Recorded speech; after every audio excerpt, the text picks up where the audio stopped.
The National League season is nearly at the halfway point, but who have been the standout teams and who have been the underperformers so far?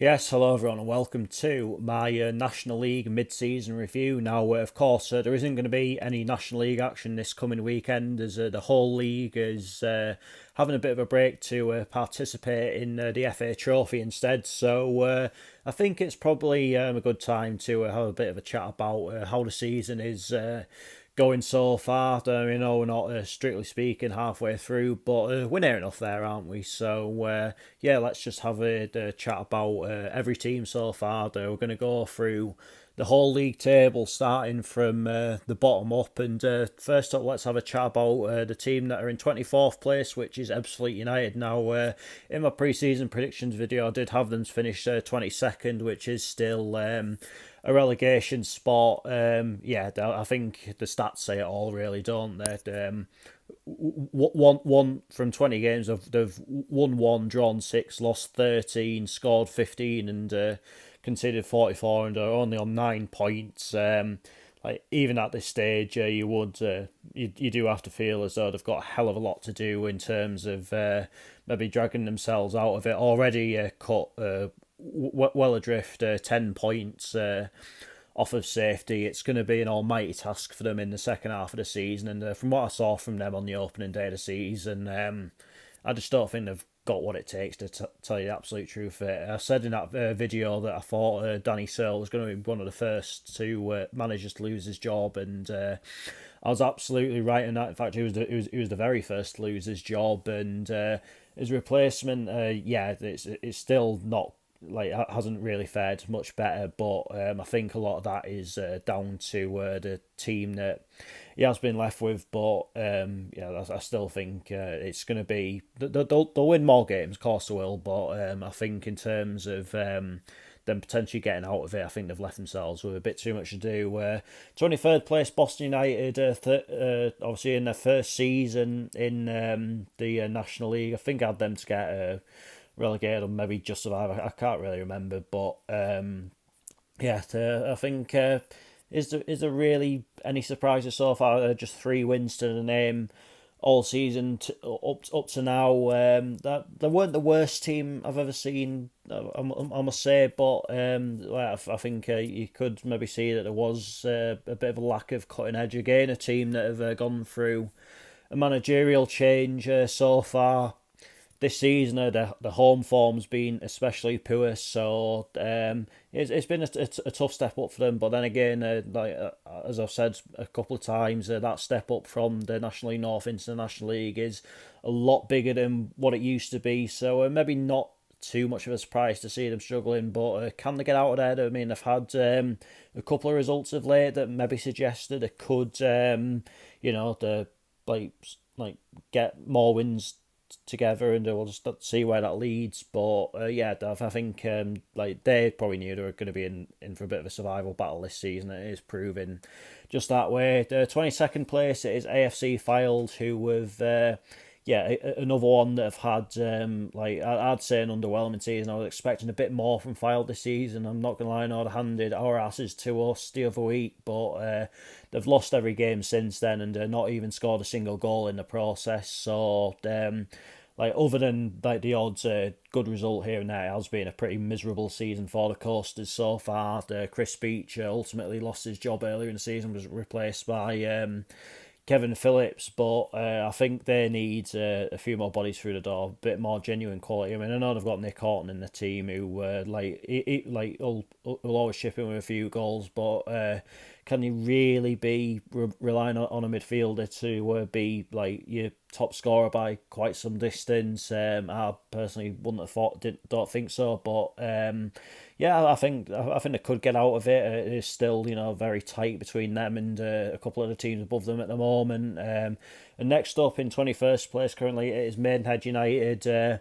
the team that like everyone always tips to go down but never actually do. I thought they'd stay out this year, and there's still every chance that they could do that. I mean, like obviously we saw them on a channel the other week. Like despite the scoreline in that particular game, they're really not like they actually started that game quite well and showed that they maybe do have a bit of something about him. You do get the feeling that Alan Devonshire will do what he always does and just keep getting the odd results here and there to keep them above that dreaded dotted line. But maybe not a good it's not been a good season for him so far. I think obviously like the benefits they got from the whole Max Kilman deal in the Premier League. I think people thought that they'd maybe use that as scope to push on a little bit, but it hasn't really worked out that way. And just above the relegation zone at the minute is Wealdstone in 20th place. I've got to say, I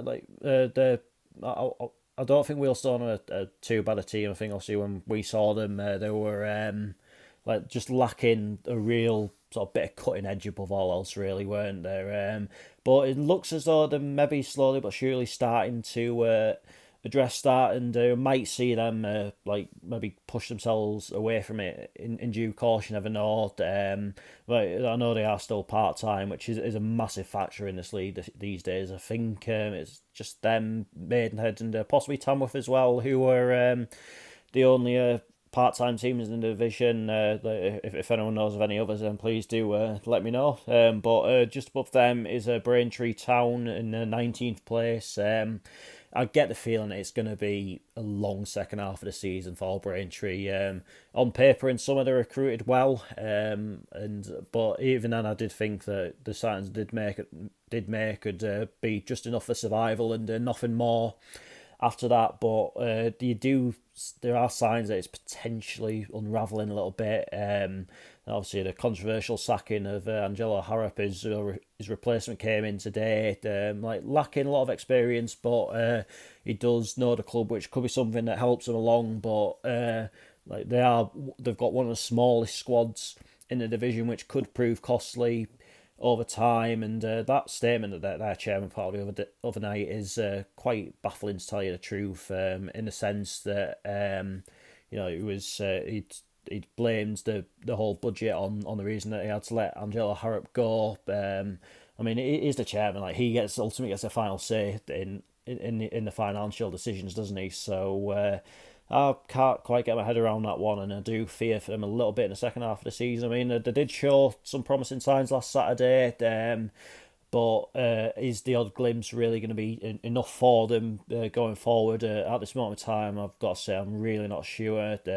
Just above them in 18th place is Woking now. There's a bit of unrest around Woking at the minute. A lot of the fans aren't happy with Michael Doyle. They think it is time for him to go. Had a few really shady results of late, lingering a bit too dangerously towards the relegation zone, because I think they were maybe expecting a little bit more of the team this year, and it just hasn't really worked out that way. So how long does Michael Doyle have left? If they leave making a big decision too long, will that maybe prove a bit costly for them, because it was a skin of teeth survival from them last year, and I don't think they'll want to be in that kind of position again. So it'll be interesting to see how things unfold, I'd say, at least. And just above them is the local rivals, Aldershot Town.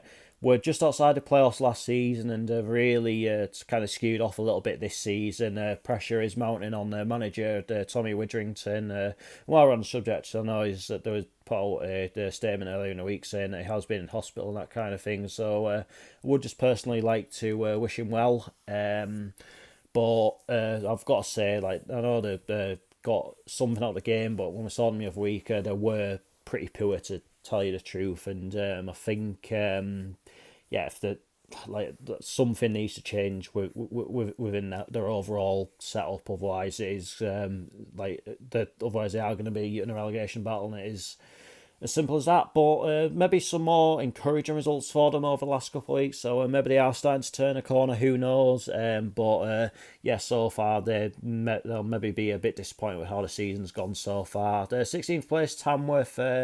Obviously, in headlines at the minute for their FA Cup run, a couple of impressive results in that, and I think I've exceeded a lot of people's expectations at the minute, including mine. I had them to finish rock bottom. I thought it was going to be a bit too much of an ask for them this year. They're maybe not the prettiest team to watch, but they work hard for each other, and they've made themselves difficult to beat. So fair play to them. They've proved me wrong. I'm more than happy to I admit that, and I would like to see them stay up. I really, really must say that, and it looks as though they're on course to do that, and possibly even with flying colours as well.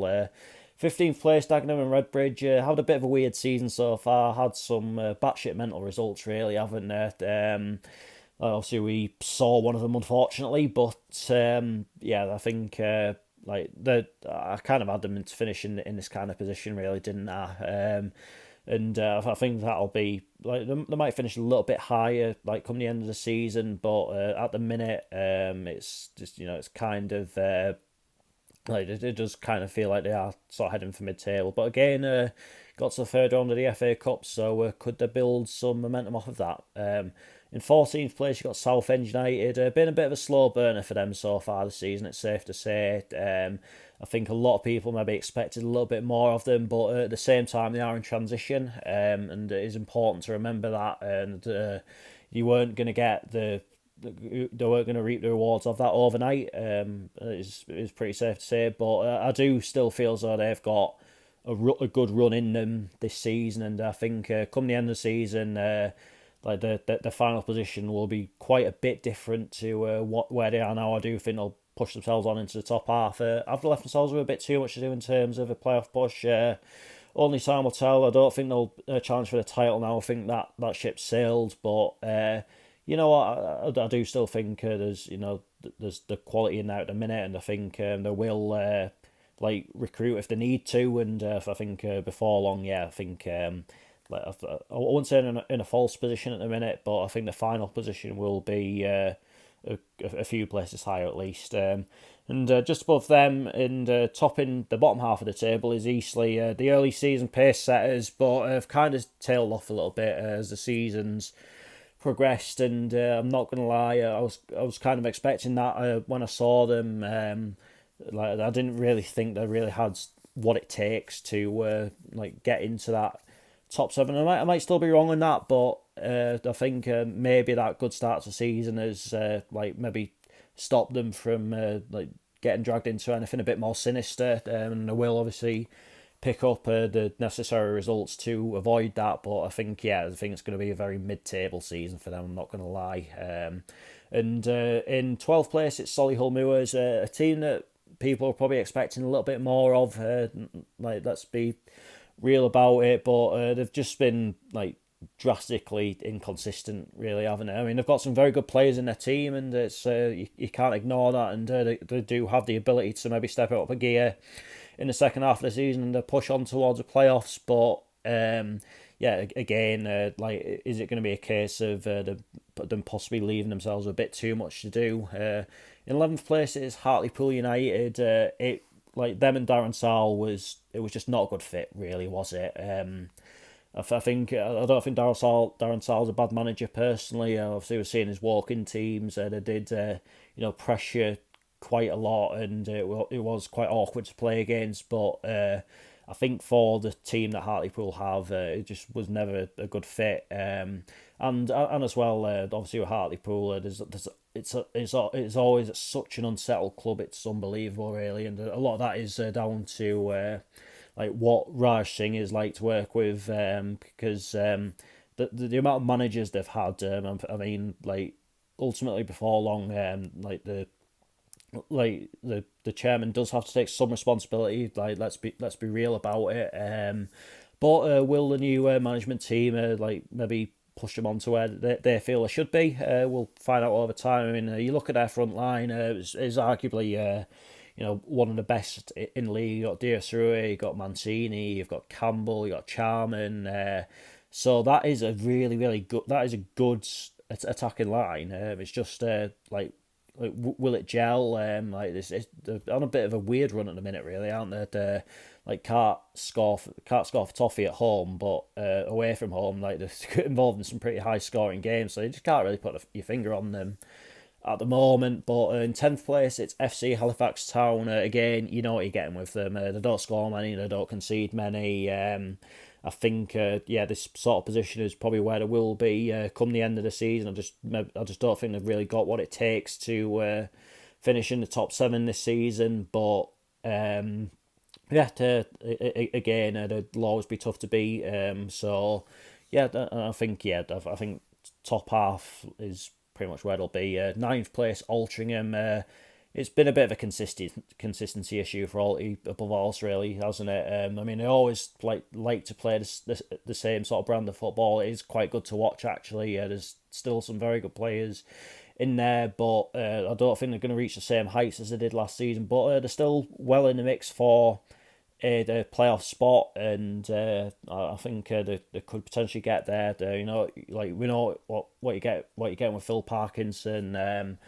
I rate him as a manager. I'm as I said it a couple of times, but fair play to him for sticking with what he's got at Altrincham, because I'm pretty sure they'll have been interested in him from football league clubs. So they'll be there or thereabouts coming the end of the season, I reckon. It's just like a case of just ironing out a couple of silly results, but they've had some very good results in that as well. And just above them and just outside the playoffs, it is Yeovil Town in 8th place, having a good season. To say it's their first season back in the National League. It seems to me that they seem to struggle a little bit at home, which is a little bit odd.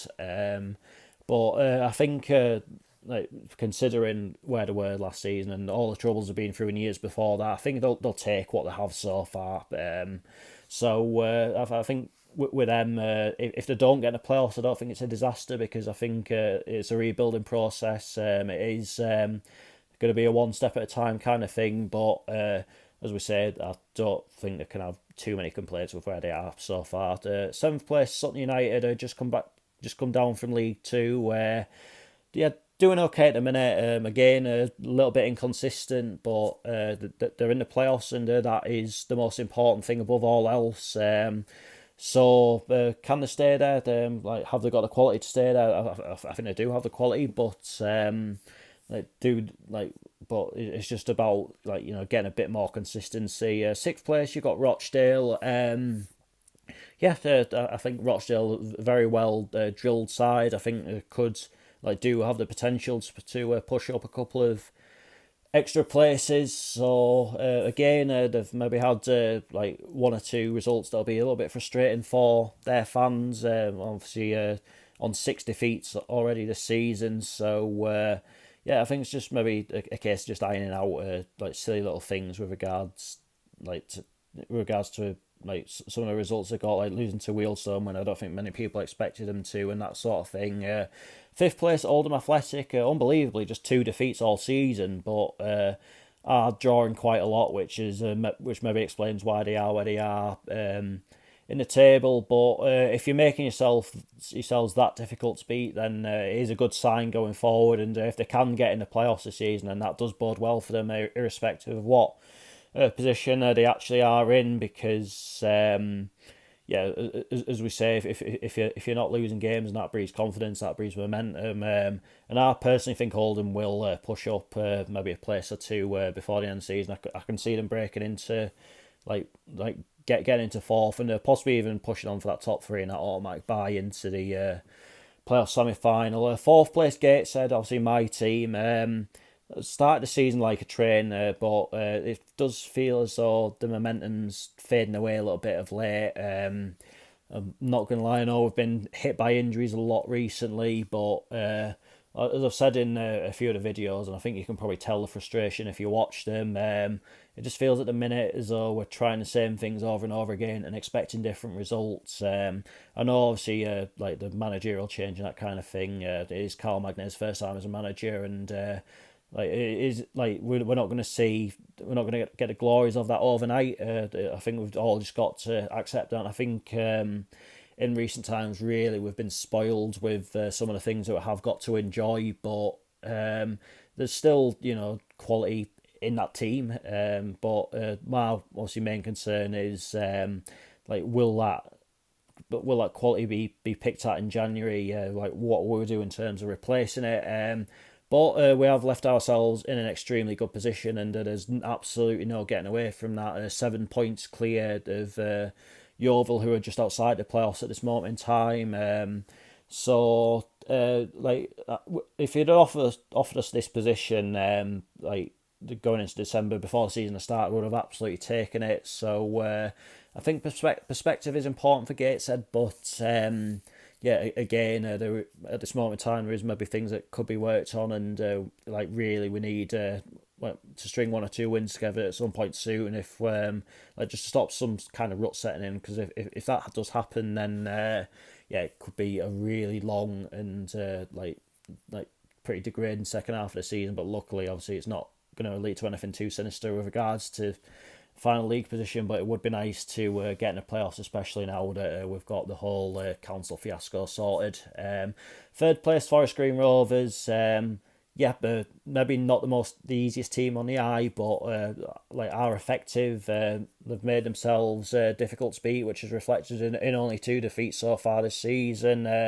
Only 17 goals conceded. Them and Oldham's records aren't too dissimilar, really, are they? So yeah, I think Forest Green, they'll be there thereabouts. They'll at least be in the playoffs. They could still mount a title push at this moment in time. They are only 2 points behind the top two, and with a game in hand. So they're going to be an interesting one to watch over these remaining months. As we said, second place it is Barnet.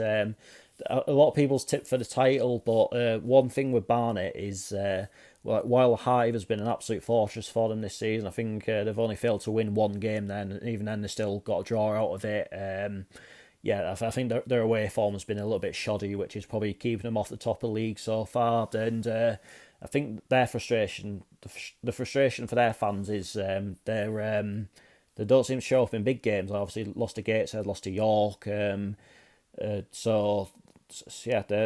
just away forms something they maybe need to get a grip of. But they are up there, and they are they're level on points with the current leaders, which are of course York City. Now I think we've always got to tip hats to York, really, haven't we? It was a really poor season for them last year, but I think to their credit, they've learned from it. There was a skin of teeth survival from them last season and the season before, but I think they maybe went into this summer thinking, yep, survived.